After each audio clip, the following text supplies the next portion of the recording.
I stared at my engagement ring, catching the sunset light, as he said the words, "I was never in love with you," so calmly across our kitchen table, where wedding invitations sat in neat stacks, ready to be mailed tomorrow. The champagne tastes suddenly bitter on my tongue, as David's words hang in the air between us. Around us, our engagement party continues in full swing, crystal glasses clinking against silver trays, polite laughter filtering through the meticulously decorated garden of his parents' estate. The string quartet plays Pachelbel's Canon, the song we had selected for my walk down the aisle. "I can't do this," David repeats, his voice low enough that only I can hear him over the music. The wedding, the engagement, I need to call it off. I set my champagne flute down on a nearby table with practiced precision, grateful for years of boardroom presentations that taught me how to hide emotions behind a carefully constructed mask. 300 guests mill around us, completely unaware that the future they're celebrating has just shattered at my feet. 3 weeks before the wedding, my voice comes out steadier than I feel. "What exactly are you saying, David?" He finally meets my eyes after staring at the ground for what feels like an eternity. He's rehearsed this. I can tell from the careful blankness of his expression, the same look he uses for difficult client meetings. "I've been trying to convince myself this could work," he continues, each word measured. "The merger of our families, the social compatibility, the financial advantages. But the truth is, I was never really in love with you, not the way I should be." The diamond on my finger catches the light. 3 carats, custom setting, worthy of a Harrison bride, his mother had proudly announced when he proposed. The same mother who is watching us now from across the garden, champagne flute poised halfway to her lips, eyes narrowing as she senses something amiss in her perfectly orchestrated event. "When?" I ask simply. "When what?" David's rehearsed speech falters for a moment. "When did you decide you weren't in love with me? Before or after I signed the lease termination on my apartment last month? Before or after I declined the London position that would have advanced my career?" I maintain eye contact, never raising my voice. "Before or after I paid the non-refundable deposits for a wedding your mother designed down to the last flower arrangement?" He swallows hard, his confidence wavering. "It's not like that. I just realized—" 3 weeks before the wedding, I finish for him. How convenient. My gaze drifts across the garden, taking in details with the same precision I apply to contract analysis. The gift table piled high with packages from New York's finest stores. The custom monogram napkins with our initials intertwined. His best friend Ryan, watching our conversation from beside the bar, something like relief visible in his expression. And there, partially hidden by a rose trellis, Alexis Martin, David's ex-girlfriend from law school, who wasn't on the guest list. I approved. The pieces click into place with cold clarity. "I'll handle everything," David offers, relief already softening his features.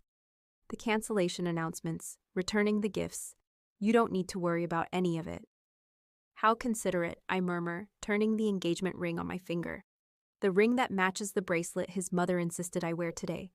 "A Harrison tradition," she'd explained while clasping it around my wrist. What the Harrisons don't know is that my bracelet contains something they never anticipated. A tiny flash drive with every text, every email, every financial record I've been quietly gathering since I found the first suspicious message 3 months ago. "You're taking this better than I expected," David says, studying me with newfound wariness. "What did you expect?" I ask, genuinely curious. "Tears? A scene? Public hysterics that would make me the villain in your carefully constructed narrative?" His silence answers everything. I smile, thinking of the prenuptial agreement his family insisted upon, the one their attorneys drafted, and mine, amended, the one with specific clauses about breach of promise, financial recovery in case of canceled engagements, and compensation for career opportunities sacrificed in anticipation of marriage. The one David signed without reading because he was too busy planning whatever life he thought awaited him beyond our engagement. "I should leave," I tell him, slipping the ring from my finger and placing it in his palm. The weight of it, of everything it represented, lifts from me with surprising lightness. "Enjoy explaining this to your guests." His hand closes around the diamond automatically, confusion flashing across his face. He expected begging, negotiations, compromises.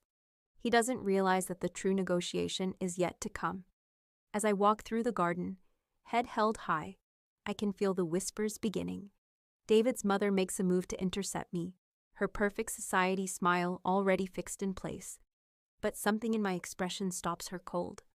"Is everything all right, dear?" she manages, her voice carrying just enough for nearby guests to hear. "Ask your son," I reply, my voice equally public. "He's just made quite the executive decision about our future." I don't wait for her response. The catering staff parts before me as I make my way toward the exit, my phone already in hand. 3 rapid texts, one to my attorney, one to my financial advisor, and one to Janet, my closest friend and the only person who knows about the flash drive and everything it contains. "It's time," is all I write. Behind me, I can hear David's father demanding answers, his mother's practiced social laugh straining to maintain control of the situation. I can picture David standing exactly where I left him, the diamond ring still in his palm, wondering why I didn't fall apart at his carefully timed revelation. He thinks this is the end of our story. He has no idea it's just the beginning. The solitude of my hotel suite feels like armor after the chaos of the engagement party. I sit at the desk, my laptop open, the contents of my bracelet's flash drive now displayed across the screen. 3 months of evidence, meticulously organized into folders labeled with clinical precision. Financial records, text messages, email correspondence, social media, career impacts. I hadn't planned to become an investigator in my own relationship. That changed the night I picked up David's phone to order dinner while he showered, and a text notification appeared from Alexis. "I miss the way we were." That single message, quickly dismissed, briefly denied, then reluctantly explained as just catching up with an old friend, became the first loose thread that, when pulled, began unraveling everything.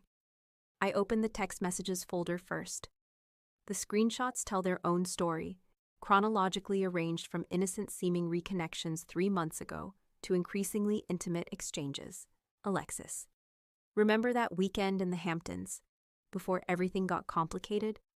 David. "How could I forget? Sometimes I think that was the happiest I've ever been." David. "The engagement was Mother's idea. Expanding the family portfolio through merger rather than acquisition, she called it." Alexis. "And what would you call it?" David. "A mistake I'm trying to figure out how to fix." I moved to the email correspondence folder. Unlike the texts, these were harder to obtain, requiring skills I never thought I'd need. But when your fiancé conveniently starts logging out of devices he once left open, certain measures become necessary. The emails reveal planning, not just reminiscing. Hotel reservations disguised as business trips, discussions of timing, considerations of aftermath. David to Alexis 6 weeks ago. "The wedding is becoming more real every day. Mother has taken over completely. You should see the guest list. I barely recognize half the names."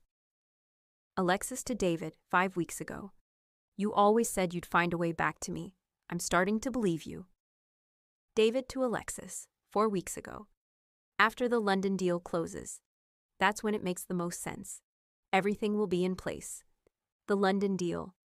I clicked to the career impacts folder, pulling up the email I sent declining the London position that would have made me the youngest female partner in my firm's history. The position I rejected because David insisted our future was in New York, with his family's firm, with the life his parents had mapped out. The position that was filled just yesterday, removing any possibility of reconsideration. My phone buzzes. Janet, checking in. "How are you holding up?" "Working," I reply simply. She understands immediately. The evidence? Rock solid. I move to the financial records folder next. David never understood my insistence on documenting everything, on keeping receipts, on maintaining perfect records. It's just money, he'd laugh, in the way that only someone who has never had to worry about it can. Now, those records show every non-refundable deposit, every transfer from my personal accounts to vendors selected by his mother, every financial sacrifice made toward a future that David had already decided wouldn't exist. $32,000 for the venue deposit, $15,000 for the caterer, $8,000 for the photographer, $4,500 for the custom invitations already mailed, $145,000 total, not including the career opportunity costs. But the most damning evidence sits in the social media folder. David and Alexis were careful with their public profiles. No tagged photos, no obvious connections. But they forgot about LinkedIn, about mutual professional connections, who weren't as discreet. There it is, proof that the business trips matched Alexis's conveniently timed conferences. Photos from industry events where they appeared in the background of others' posts. Always just close enough to confirm presence, but distant enough to claim coincidence. And most revealing, Alexis's updated employment status from 2 days ago. New position, junior partner, Harrison Legal Associates, David's family firm. The same firm that had claimed they had no openings when I inquired about transitioning my career after the wedding. My hotel room phone rings, breaking my concentration. The front desk informs me that flowers have arrived. I don't need to ask who sent them. Please donate them to the hospital across the street, I instruct. 10 minutes later, my cell phone rings. David, right on schedule. You're not answering my texts, he begins. His voice that perfect blend of concern and authority he uses to manage difficult situations. I sent flowers. I'm aware, I reply, continuing to organize files. We should talk about this like adults, he continues. Figure out the most civilized way to handle things. I almost laugh. Civilized? Like announcing you were never in love with me at our engagement party? Like having your ex-girlfriend in attendance? Like already securing her position at your family's firm? Silence. Then, how did you know about Alexis's new job? It's on LinkedIn, David.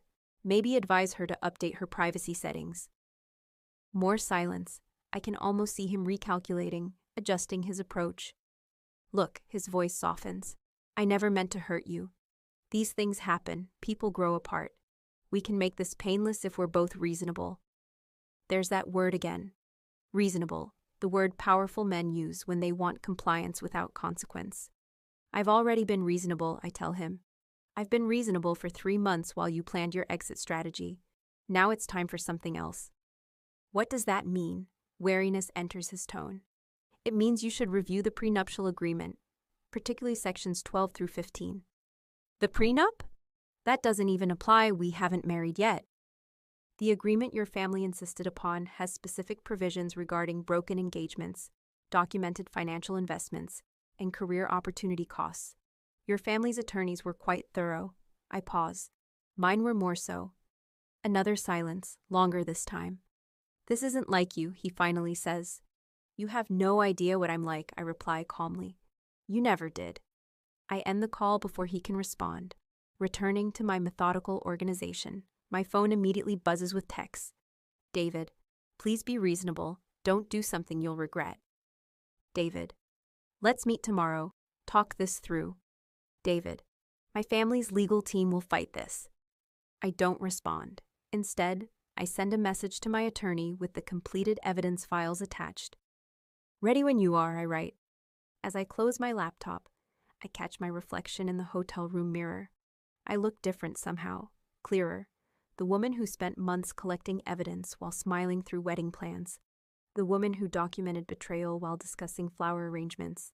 The woman who knew exactly when to stop being reasonable. David thinks he delivered the final blow at our engagement party. He doesn't realize I've been preparing my response for 3 months. Victoria Chen's corner office at Chen Legal Partners exudes quiet power. No family photos or personal mementos, just awards, credentials, and the understated elegance of someone who doesn't need to prove her worth. She studies the evidence spread across her mahogany desk, nodding occasionally as she flips through my meticulously organized files. Impressive, she says finally, looking up at me with newfound respect. Most clients come to me after the damage is done. You've been preparing for battle before the first shot was fired.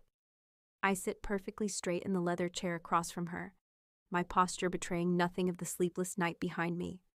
I believe in contingency planning. Clearly, she holds up the prenuptial agreement, her red pen marks visible along the margins. This is particularly interesting. The Harrison family's pride and joy, their ironclad prenup. With modifications, I remind her. Victoria smiles, the expression of a predator appreciating worthy prey. Yes, the modifications your attorney slipped in. Excellent work there. The Harrisons were so focused on protecting their assets that they never considered someone might use their own document against them. I allow myself a small smile. David never actually read it. He was too busy explaining how it was a standard procedure for families like his. Their mistake. She sets the document aside, picking up the financial spreadsheet I created. These non-refundable deposits, the apartment lease termination costs, the declined London position, all meticulously documented. With receipts, emails, and relevant communications, I confirm, including the email confirming the position was filled yesterday, eliminating any possibility of reconsideration. Victoria nods approvingly. And these messages between David and Alexis? She whistles softly. Damning. How did you access these? Let's just say David's cybersecurity practices were as careless as his personal ones. I adjust the sleeve of my blazer. Everything was obtained legally, if that's your concern. My concern is maximizing your position, she corrects.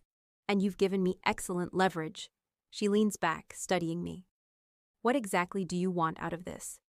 I consider the question carefully. The same one I've been asking myself since I found that first text message 3 months ago. Justice, I say finally. Financial compensation for provable losses. And accountability. I want them to know exactly what they did and what it cost. Not public humiliation, Victoria asks, watching me closely. Many clients in your position would want blood. I'm not interested in spectacle. I'm interested in results. I meet her gaze directly. But I do want the truth to be known by those who matter. Victoria smiles again, more genuine this time. That's why you'll win. Revenge is emotional. Justice is strategic. She begins arranging the documents into distinct piles. Let's talk specifics. For the next hour, we construct the framework of my response. Not a wounded retaliation, but a precisely calibrated legal and social strategy. Victoria outlines potential Harrison family countermoves, while I identify weaknesses in their position based on intimate knowledge of their operations. They'll attempt to minimize this as cold feet or a mutual decision, Victoria predicts, which the texts directly contradict, I counter, and which David's own announcement at our engagement party disproves. There were 300 witnesses to his statement that he was never in love with me. They'll claim the prenup doesn't apply to a canceled engagement. Section 15 specifically addresses breach of promise, with liquidated damages for documented financial losses, a provision their own lawyers included to protect David from a scenario they never imagined he would create. They'll try to keep this quiet with a confidentiality agreement, which I'll decline. David values his reputation above all else. It's his primary vulnerability. Victoria pauses, impressed. You really do know your opponent.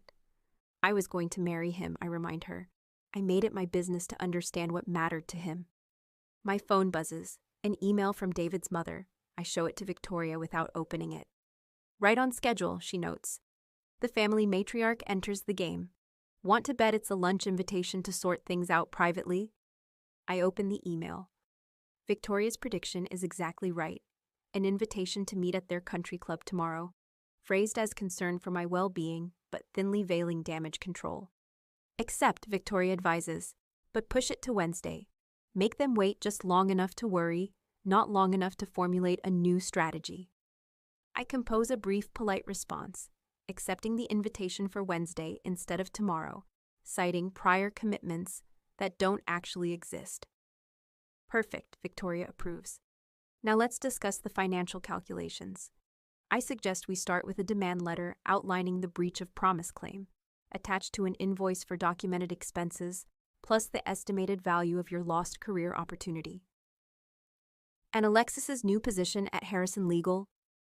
Victoria's smile turns predatory. An excellent point for negotiation.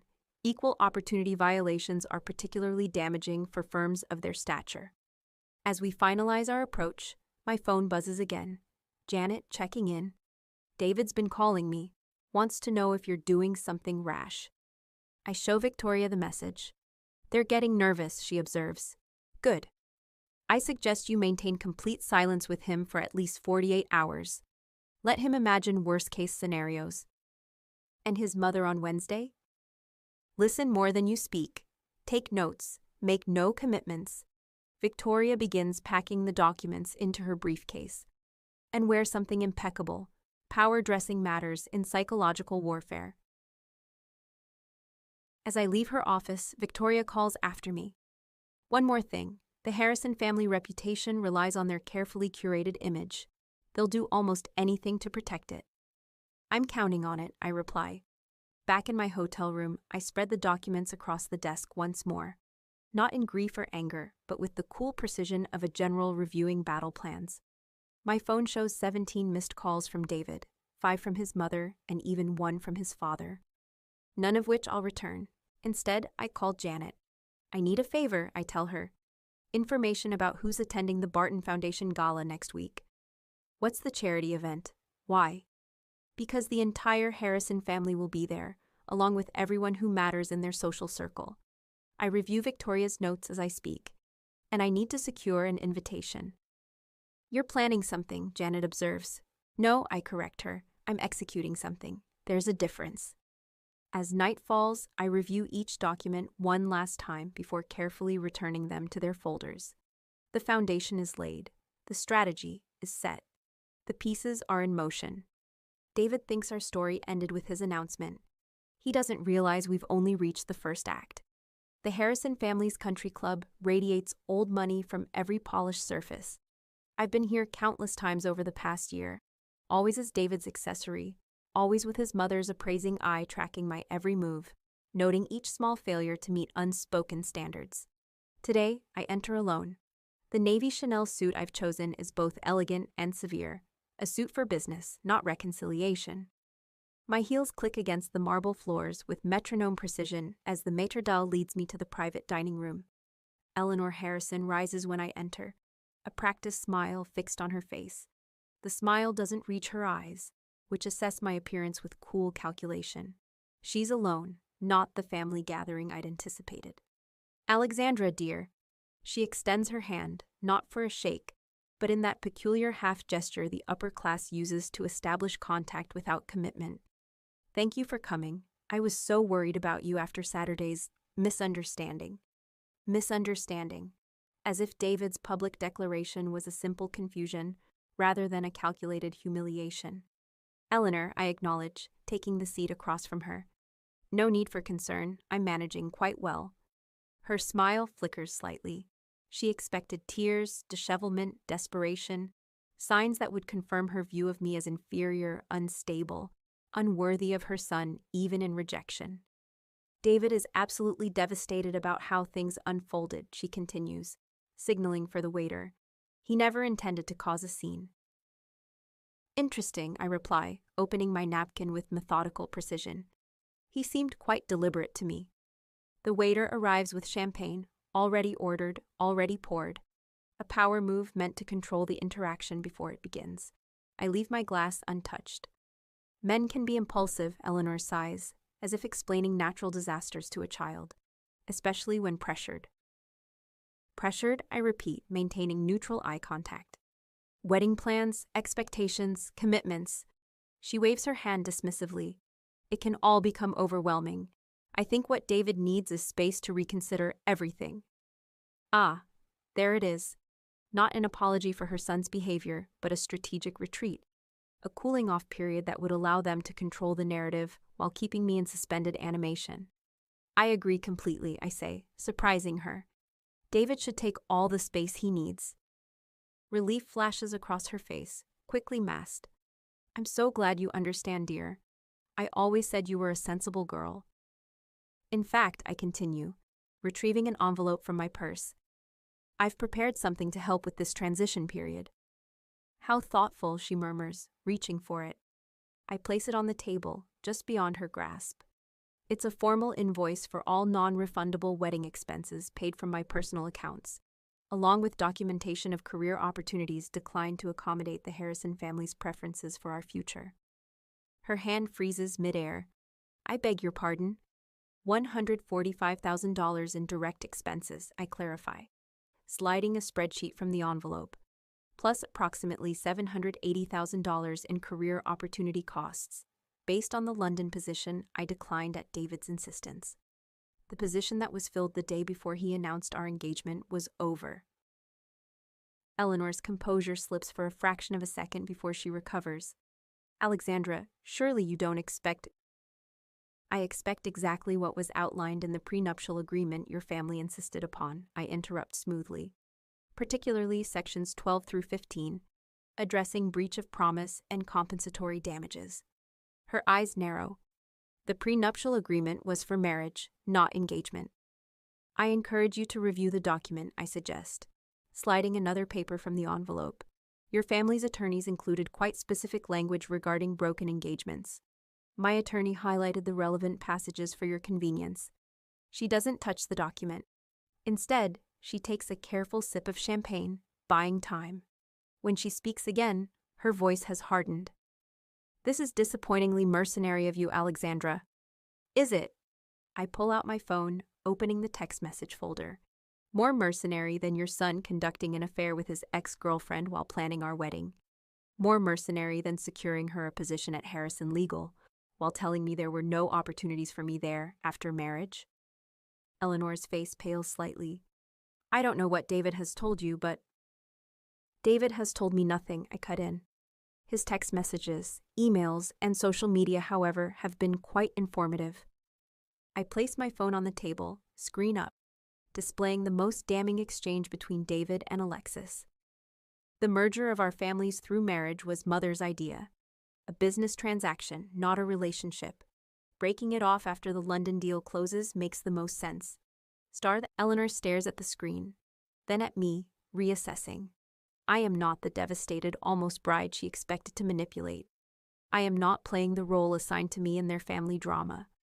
What exactly do you want? She asks finally, her voice dropping to a near whisper.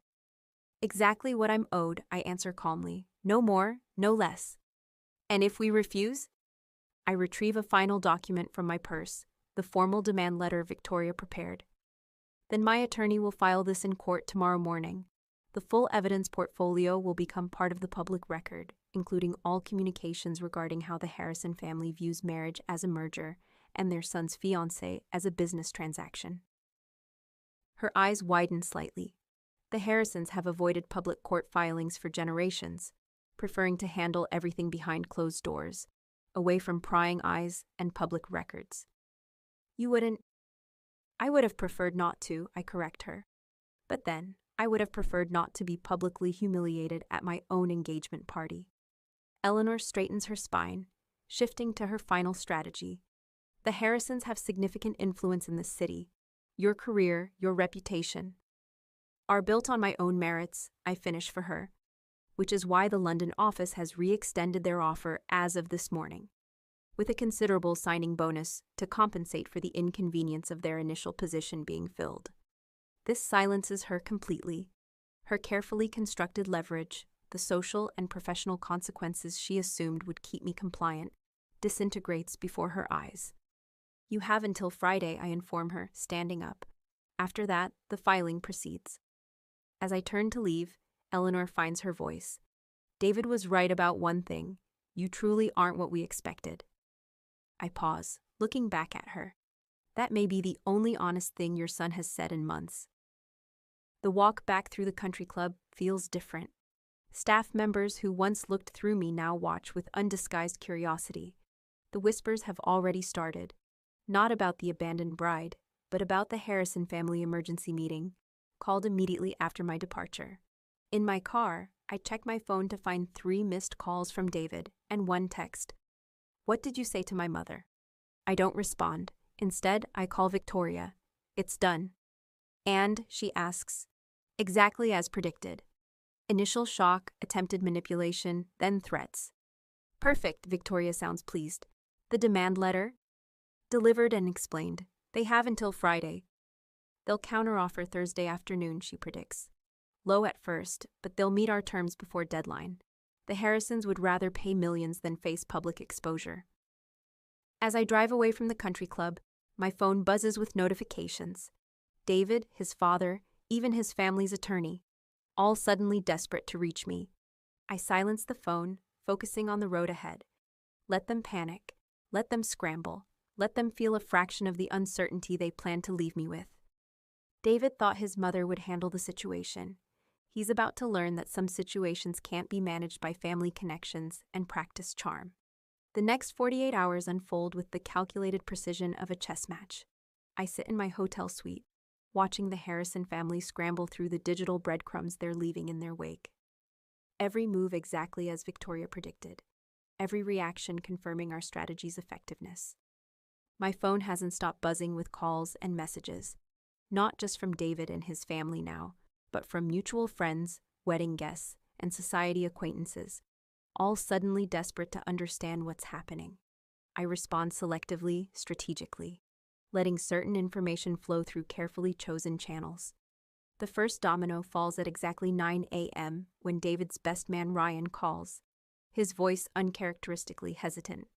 "Alex, I don't know what to say," he begins. David's version of events doesn't add up. "What version is he sharing?" I ask, already knowing the answer. "That it was mutual, that you both realized it wasn't working." Ryan pauses. "But that's not what I saw at the engagement party." "No," I agree, "it wasn't." "There's more, isn't there?" He lowers his voice. "About Alexis?" I don't confirm or deny, letting his question hang in the air. My silence is more damning than any accusation could be. "I thought so," Ryan sighs. "Listen, I'm backing out as best man. I can't support this." One by one, the dominoes continue falling. By noon, 3 groomsmen have withdrawn. 2 bridesmaids text to express their disgust at David's behavior. Even his cousin, Philip, a partner at Harrison Legal, sends a cryptic message. Whatever settlement they offer, double it. The firm can't afford this becoming public. A notification pops up on my laptop. Janet has forwarded an email chain accidentally sent to her company email. The Harrison family attorneys, frantically discussing damage control options. In their haste, they included the wrong Janet Thompson in their correspondence. Catastrophic potential for firm reputation, one writes. EH insists on handling personally, against our recommendation. EH Eleanor Harrison, still believing she can manage this situation through sheer force of will. Victoria calls at 3 p.m., her voice carrying a hint of amusement. The opposing counsel just reached out. They'd like to open a dialogue. Right on schedule, I note, checking my watch. What did you tell them? That we're available tomorrow at 2 p.m., not before. She pauses. How are you holding up with the social fallout? Surprisingly well, I admit. People seem eager to distance themselves from the Harrisons now that there's blood in the water. The advantage of having evidence, Victoria remarks. It turns speculation into certainty. My phone buzzes with another call, David's sister Carolyn, who I've always suspected saw through her family's facades. I switch over. Is it true? She asks immediately, skipping any greeting. About David and Alexis? What have you heard? I counter. Enough. Her voice hardens. Including that she's suddenly working at the firm in a position Dad told me was being eliminated for budget reasons? I say nothing, letting her connect the dots herself.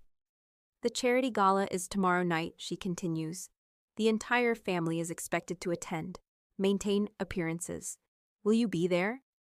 I've received an invitation, I confirm, thinking of the Barton Foundation director who reached out personally after hearing concerning rumors.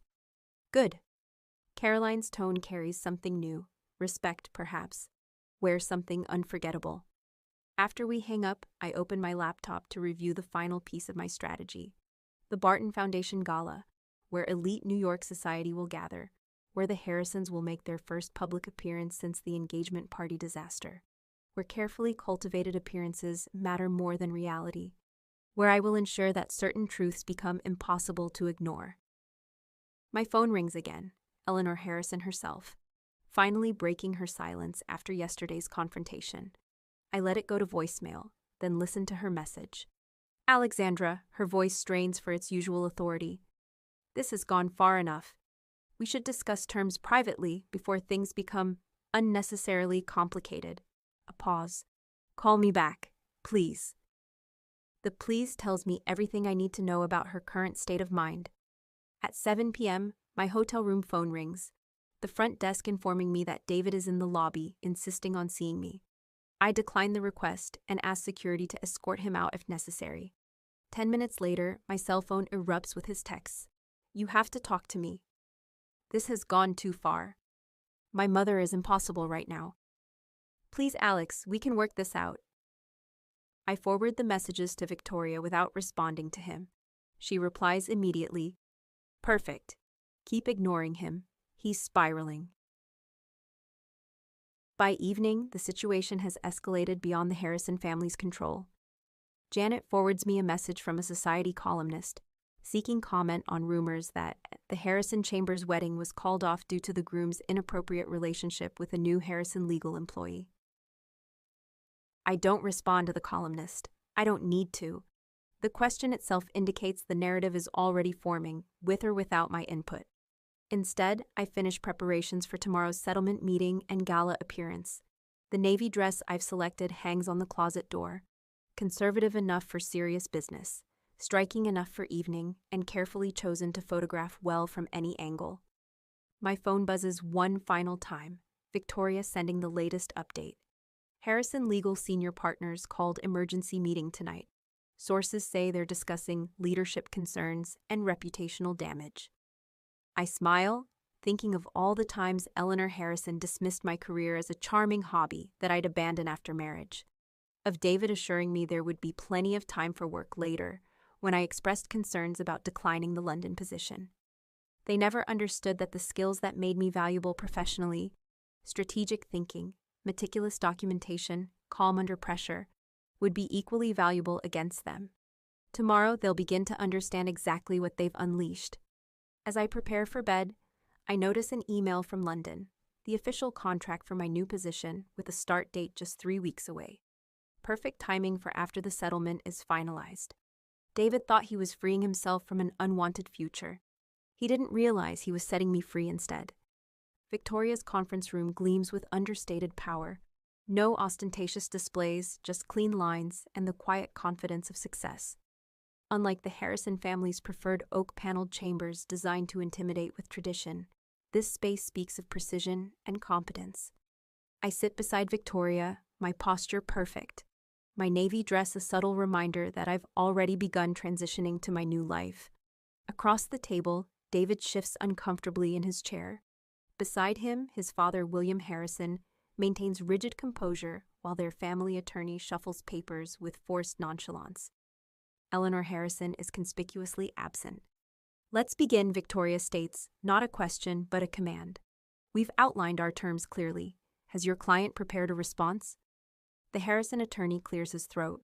"We've reviewed your demands," he begins, infusing the word with skepticism. "While we appreciate Ms. Chambers' disappointment regarding the canceled engagement—" "Let's be precise," Victoria interrupts smoothly. "Not canceled.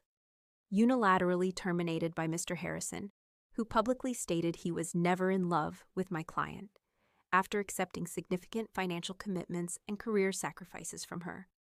David winces. His father's expression hardens. Nevertheless, the attorney continues, the figures suggested are directly aligned with documentary evidence Victoria completes for him, sliding forward a folder, non-refundable deposits, lease termination penalties, career opportunity costs, all meticulously calculated and supported. William Harrison finally speaks, his voice carrying that particular tone of authority that comes from never being questioned. This feels unnecessarily adversarial. We're prepared to offer a generous settlement to avoid further unpleasantness. Generous by whose standards? I ask, speaking for the first time. David looks up, startled by my voice.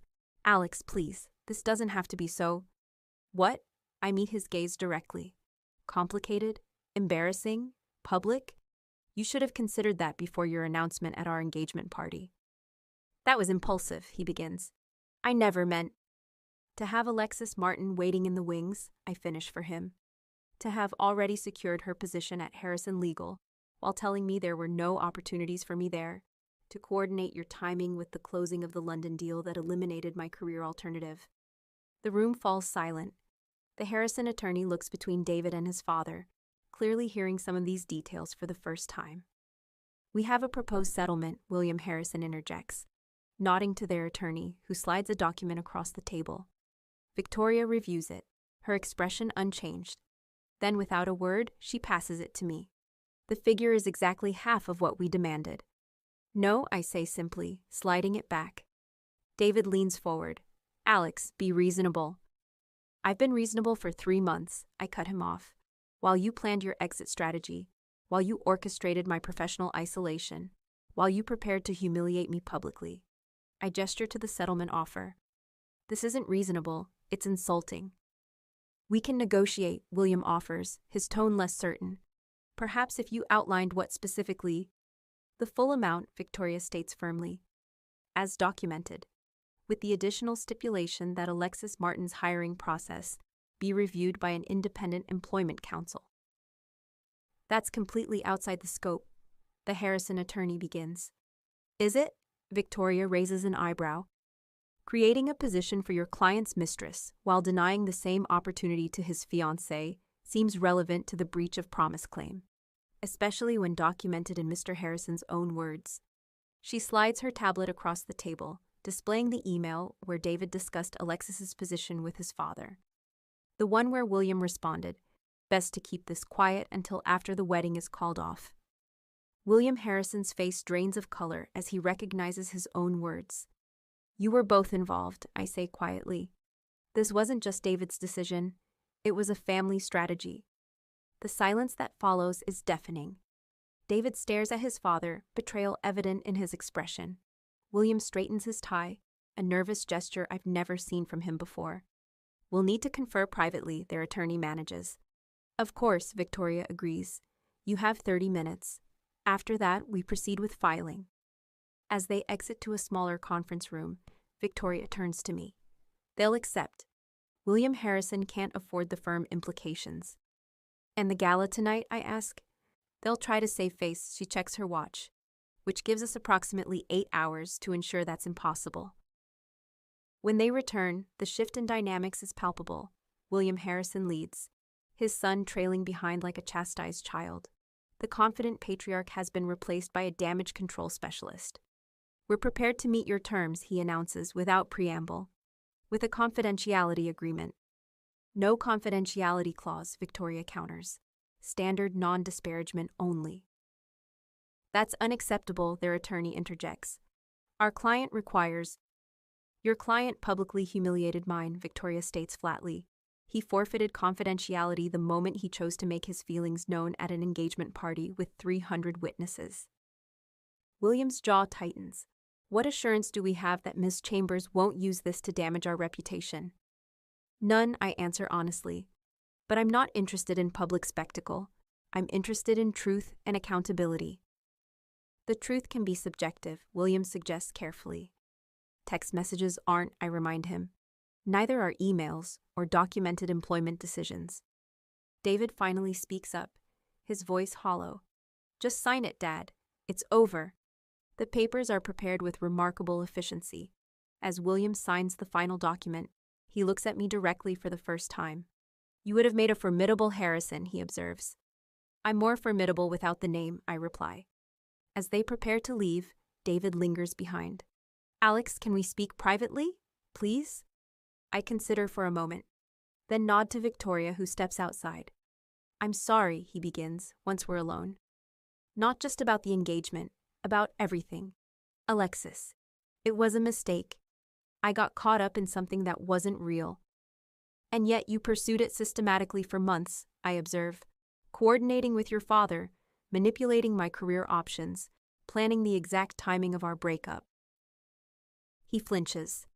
I never meant to hurt you. Yes, you did, I correct him calmly.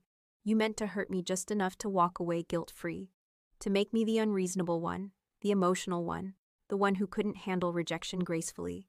You just didn't expect me to have evidence of your planning. He has no response to this truth. The settlement will be processed by end of day, I inform him, gathering my things. I expect the funds transferred by noon tomorrow. And then? He sounds lost, the confident David Harrison nowhere to be found. And then I board a plane to London next week to start my new position. I walk to the door, then pause. I presume I'll see you and your family at the charity gala tonight? His expression shifts to alarm. You're attending? Of course. I give him the smile I've perfected in corporate negotiations. I've been on the guest list for months. It would be rude to cancel at the last minute. The dawning horror in his eyes is answer enough. The Harrisons had assumed the settlement would end this chapter completely, that I would disappear quietly, taking their money and their secrets with me. They don't realize this story has one final page to turn. The Barton Foundation Gala transforms the Metropolitan Museum into a glittering showcase of wealth and influence. Crystal chandeliers cast warm light over the city's elite. Champagne flows freely, and million-dollar donations are announced with practiced modesty. I stand at the entrance, allowing myself a moment to observe the social ecosystem I once desperately tried to join. My dress, a deep emerald column with subtle architectural details, was selected with meticulous care. Not black, too obvious, too victimized. Not white, too bridal, too innocent. But a confident color that photographs brilliantly and stands out among the predictable pastels and neutrals favored by society matrons. "Ready?" Janet asks beside me, stunning in midnight blue. "Absolutely," I reply, accepting a champagne flute from a passing server. We move through the crowd with deliberate ease.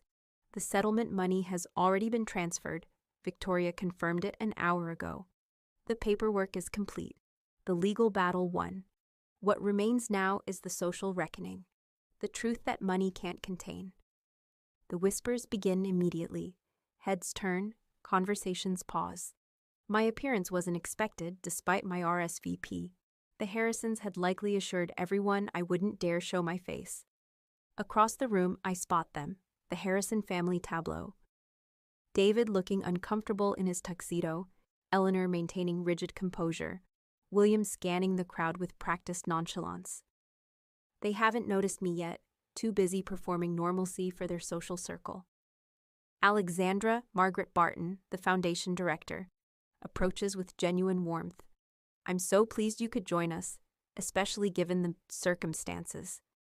"I wouldn't miss it," I smile. "The foundation's work is too important." She lowers her voice. "I must say, there have been quite a few rumors circulating.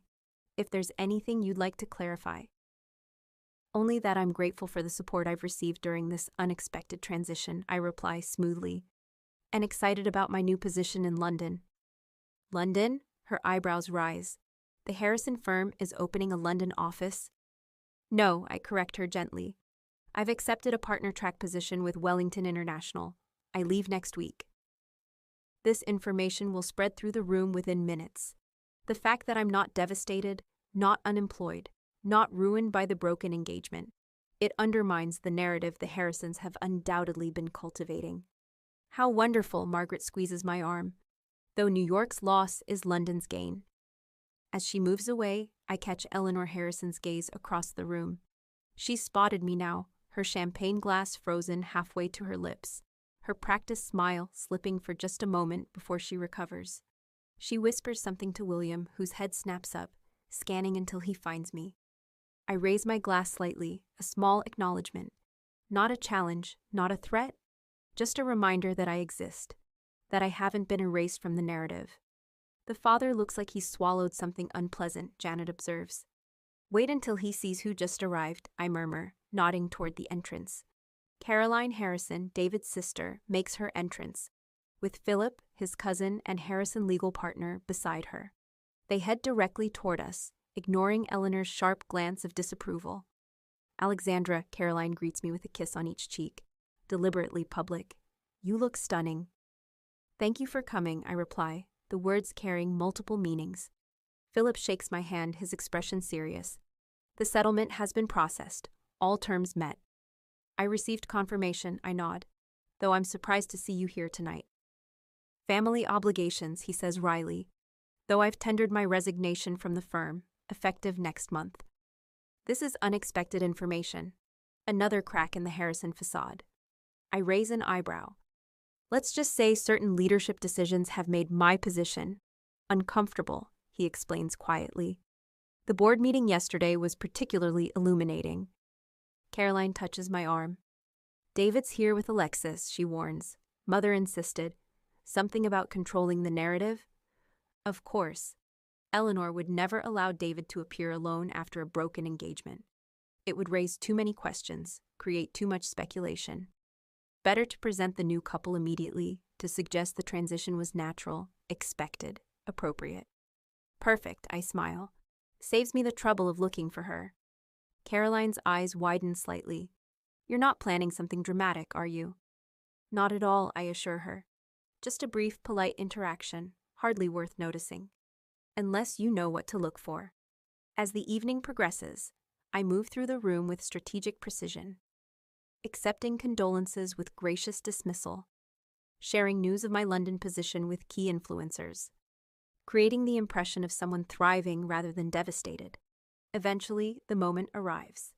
David and Alexis, clearly trying to maintain a low profile near the edge of the room, find themselves directly in my path.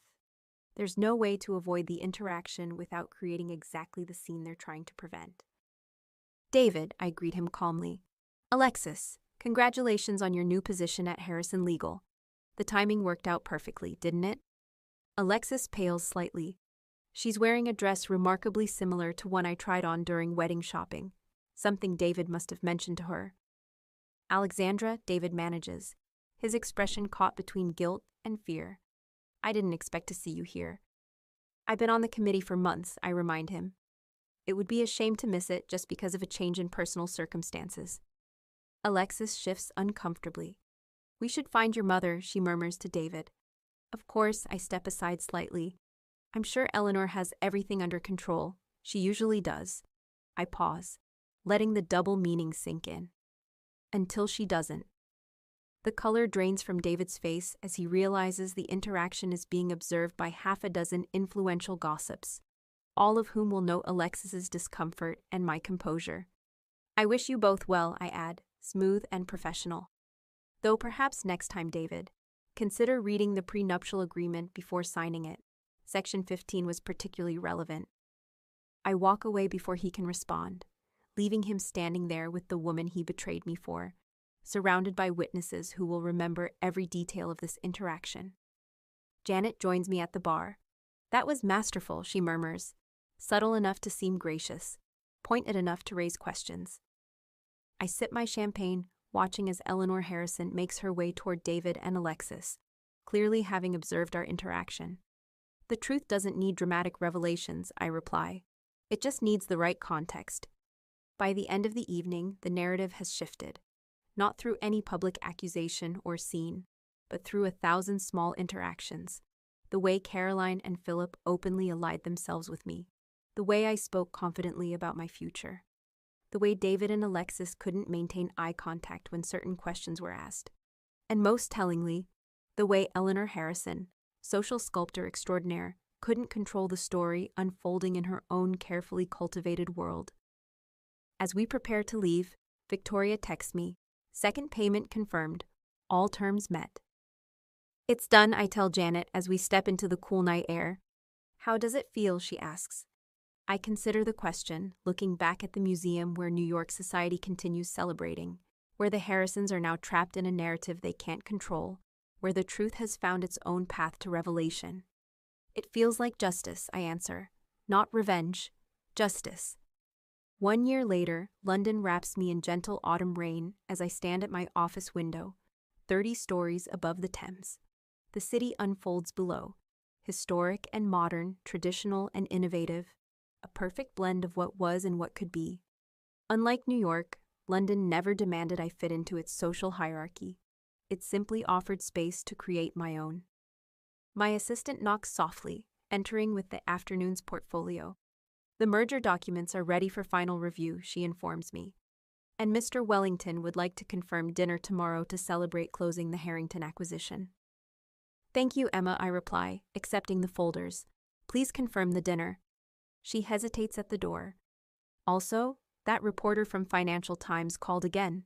They're doing a feature on women reshaping global finance, and would like to include you. I smile. Schedule it for next week. As she leaves, I turn back to the window, the irony not lost on me. 1 year ago, I was planning a wedding that would have effectively ended my career. Now I'm being profiled for reshaping an industry. My phone buzzes with a text from Janet. Have you seen it? No context needed. I know exactly what she means. I open my laptop and navigate to the New York Times business section. There it is, the announcement of Harrison Legal's restructuring. The carefully worded press release can't disguise the reality. William Harrison has been forced into early retirement following strategic disagreements with the board. The firm he built over 4 decades, the legacy he valued above all else, has slipped from his control. I closed the article without emotion, neither satisfaction nor regret, just acknowledgement of inevitable consequences. The settlement money I received was merely financial compensation. The true reckoning came through the questions that couldn't be suppressed, the pattern of behavior that couldn't be explained away, the truth that gradually emerged through 1,000 small revelations. My phone rings. Carolyn Harrison, who has become an unexpected friend through the wreckage of her family's facade. I assume you've seen the news, she says, without preamble. Just now, I confirm. How are you handling it? Better than you might expect. Her voice carries a lightness I don't remember from our New York days. The restructuring actually means I'm taking over Asia operations, something that would never have happened under the old regime. Congratulations, I say, genuinely pleased for her. That's significant. It is, she pauses, though father is telling everyone he orchestrated the whole thing as part of his retirement plan. I laugh softly. Of course he is. And David? She hesitates. You don't need to tell me, I assure her. No, I think you should know. Something in her tone makes me listen more carefully. He and Alexis are divorcing. Turns out the position at the firm wasn't enough to build a relationship on. I absorb this information without surprise. And how is Eleanor managing this fresh social catastrophe? Drinking more, smiling less, blaming everyone but herself. Caroline sighs. The usual. After we hang up, I return to the merger documents. The information about the Harrisons filed away with all the other data that no longer impacts my decisions. They were once the center of my planned future. Now they're just people I used to know, characters in a story I've moved beyond. My calendar reminder chimes softly. Dinner tonight with Michael, the architectural historian I met during a Wellington client event 3 months ago. Not a replacement, not a reaction, but something entirely new. Something based on mutual interests rather than social compatibility, on genuine connection rather than strategic alliance.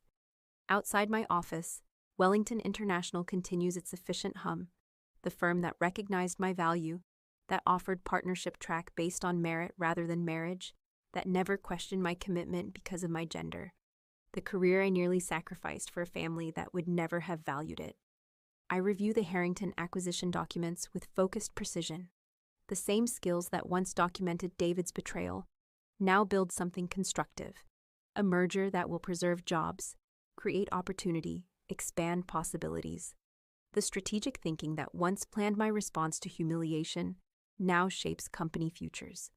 At 6, I close my laptop and prepare to leave. My assistant has already gone, the office gradually emptying as London transitions from work to evening. I gather my things, the routine familiar and satisfying. My phone buzzes once more, an email notification.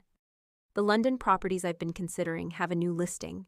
The Kensington townhouse with the walled garden and the separate office space, perfect for someone planning to stay indefinitely. I schedule a viewing for tomorrow, another step in building this new life, this reality that exists entirely on my terms. As I leave the building, the rain has stopped, the city glistening under emerging stars. I walk rather than taking a car, enjoying the energy of a Thursday evening in London. So different from New York, yet equally alive with possibility. I pass a newsstand, catching sight of a society magazine from New York. The cover features a charity gala, the same Barton Foundation event I attended last year. There in the background, Eleanor Harrison maintaining her social position with grim determination. David standing awkwardly beside her, Alexis nowhere to be seen. I don't purchase the magazine. Their story is no longer part of mine. The settlement money sits mostly untouched in carefully selected investments. Not because I need it, my Wellington partnership provides more than enough, but because it represents something important. Consequences, the financial acknowledgement of what was taken, what was sacrificed, what was manipulated. My phone buzzes with a text from Michael. Found that book on Victorian architectural revivals we discussed. Bringing it tonight. I smile, typing back a response as I continue walking. This is what I couldn't have explained to David or Eleanor, that there was a world beyond their social constraints, beyond their family legacy, beyond their limited understanding of what constituted success or happiness. 1 year ago, I stood in an engagement party, watching my planned future disintegrate around me.